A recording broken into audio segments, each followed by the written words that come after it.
që të gjitha ataket kibernetike që juve përmendët nuk kanë lënë dëme të pariparueshme,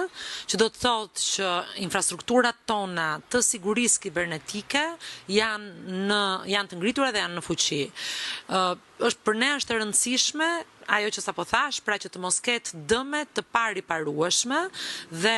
sigurisht që në botën e zhvillimeve të teknologjisë, në botën e zhvillimeve të sistemeve, çka nuk mund të evitohet janë të tilla lloje sulmesh. Ne kemi në monitorim të vazhdueshëm nëpërmjet AKSK-s, që është Agjencia Kombëtare e Sigurisë Kibernetike, të gjithë stafin dhe të gjithë infrastrukturën e dur me qëllim që ne të vëzhgojmë dhe të monitorojmë në kohë reale të gjitha sulmet kibernetike që i drejtohen sistemeve tona dhe do të vazhdojmë të investojmë në këtë drejtim, pasi